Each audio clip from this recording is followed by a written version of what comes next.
If you have purchased a PA26301, 302, 303, or 304 valve bodies, we're going to show you a brief demonstration on how to install those. Obviously the pan has to come off to get to the valve body. We've got it here on the bench to make it a little easier and better light for you guys to see. Most valve bodies will have 9 bolts holding them in. They'll either be a 3/8 type head or they may be a 7/16 head. Let's go ahead and take those out. When you take the valve body out, nothing will fall out of the transmission. More fluid will come out, so be prepared for that.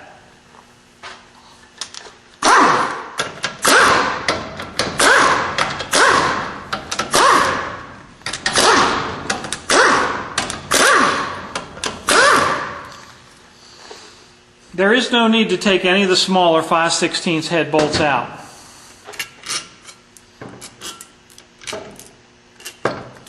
Bolts on the perimeter here are all the same length. You will have a longer bolt for the filter.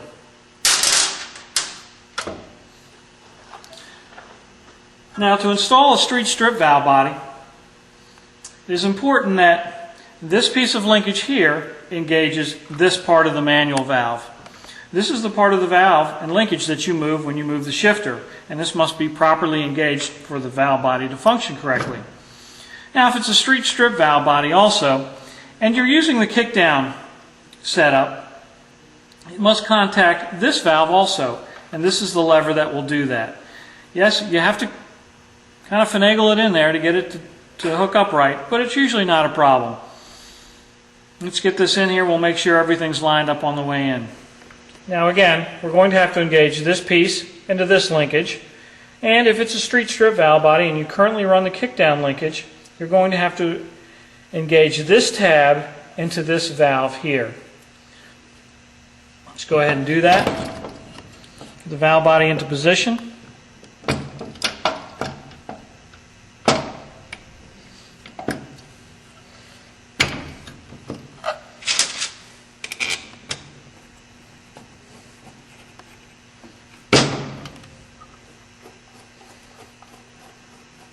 We'll get 2 bolts started, and then we're going to check to make sure our linkage is engaged properly.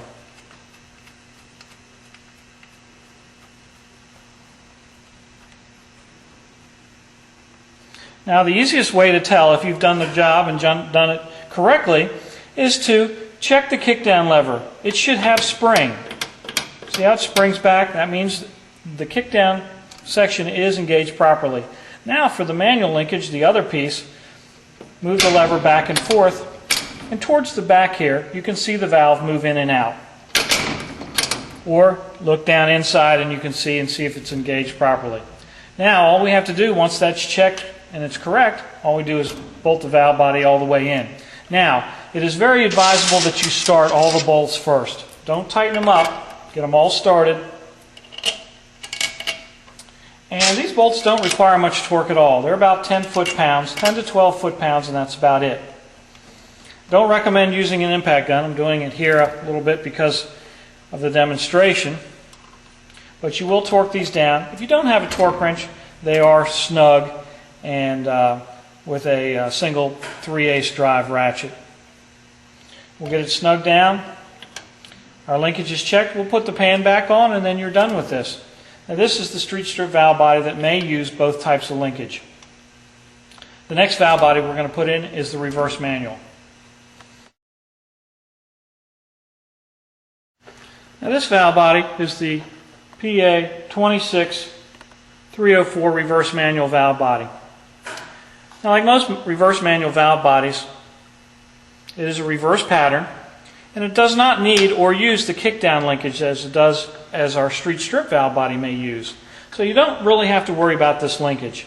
It can sit in here. You can remove it if you're overhauling the transmission. It's just not needed. You can also move this lever out of the way if you'd like, and the lever can just sit out of the way inside the transmission. But again, the most important thing is to get this piece of linkage here engaged into the manual valve. Now, some reverse manuals, 1970 through 1971, the cases did not have a provision over here for another bolt. As you can see, our reverse manual does have a bolt hole here. So you can refer back to your instructions. You do need to put a small 1/4-inch bolt and a nut through this to clamp this together in order for this to function in an early case like this. An early being 1970 through 1971. We really don't see many of these cases anymore, and the chances of you actually having one are slim to none. But should you come across one, or yours is like that, you'll know. If you've got a hole here and no bolt in it, you must have a bolt and a nut. Again, you can refer back to the instructions that you got with the valve body. Let's get this engaged properly and we'll get this put in too.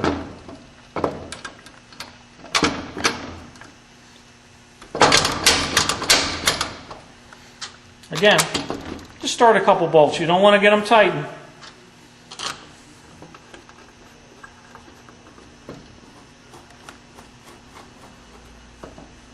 Okay, we'll check, make sure that it's engaged.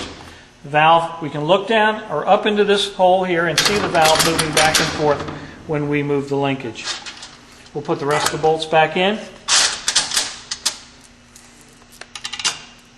Now, many reverse manuals, and this being one of them, you will not feel a 1-2 shift on the lift.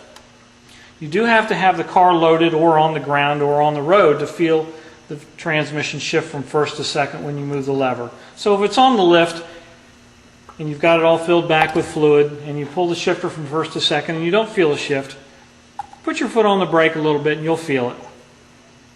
Now again, we'll need to put a bolt and a nut here on this part so we can clamp that together. This is an early case. This is very unusual, but we wanted to show you what they look like. All right, that's it for this valve body.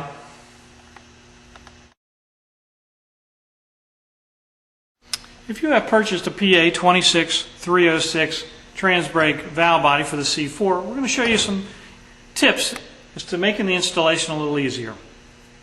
This valve body is designed as a straight bolt-in. There are no external modifications, no servo modifications need to be made. Now, this does fit the 70 and up case. Our connector that we currently supply with this valve body is designed for 1973 cases and up. And the 73 cases and up have the push-in style vacuum modulator here in the back of the case. That allows us to push this connector in.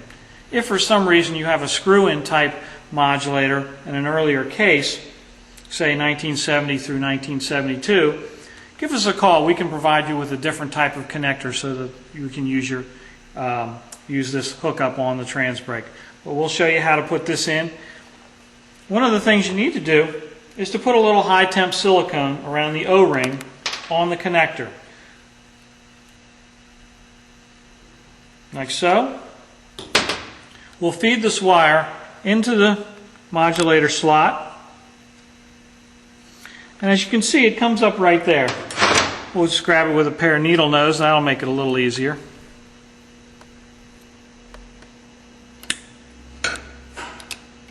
And just go ahead and push the connector on in. Now to fully seat the connector, just take a socket, half-inch socket, and give it a tap.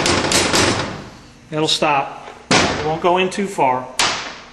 Now you'll need to crimp the new connector that you got with the valve body onto the wire.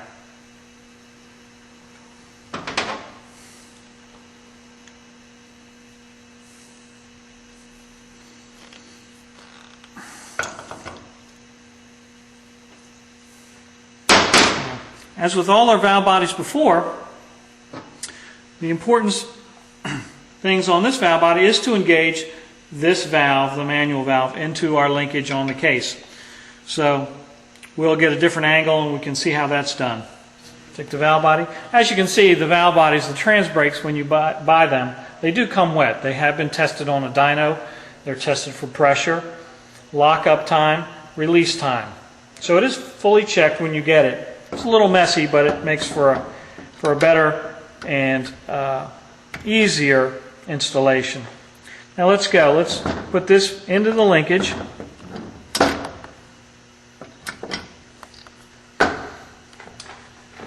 Start a couple bolts.